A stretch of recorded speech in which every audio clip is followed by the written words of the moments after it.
Good morning, Facebook family. I'm coming to you super early this morning, I know, compared to my usual lives, to share with you about my organization system that I use in the special ed classroom.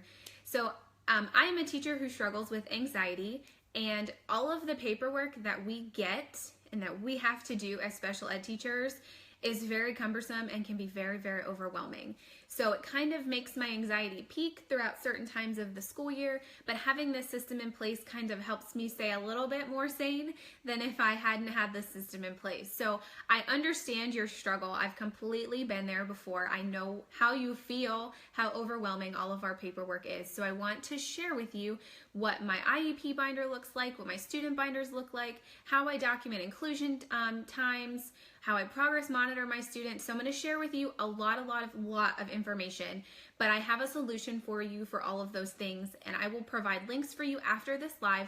If you have any questions, I'm not going to get to them during the live, but I will go through afterwards and answer all of the questions that you have. So let's get started, because it's going to be a lot of information and I'm going to try to move really fast.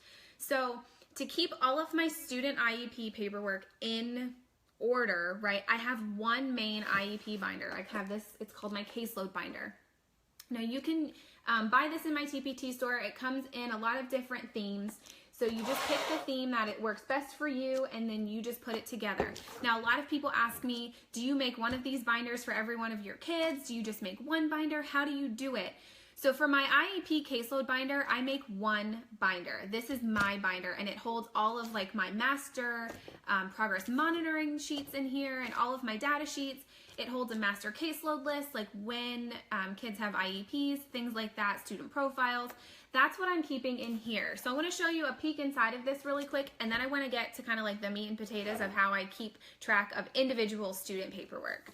So inside of it, I keep the acronyms right on top, because there are so many acronyms in SPED that I want to be able to look and see them. Now I know most of them we remember, like FAPE and LRE and things like that, but there are some other crazy acronyms that we have that I can't keep track of. So this is the Lily Pulitzer inspired binder. I love me some Lily and some beachy stuff. So I created this binder mostly for me, because I wanted to bring Lily into my classroom the best way that I could.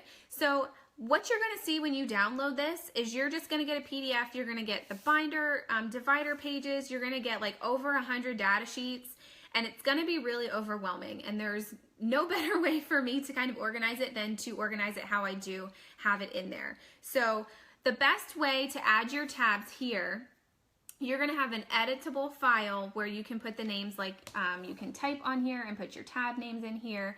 So what I do is I put my binder divider pages in first. So I am going to print my binder divider pages first, and then I'm going to match up the colors here so that these match to what the binder dividers say.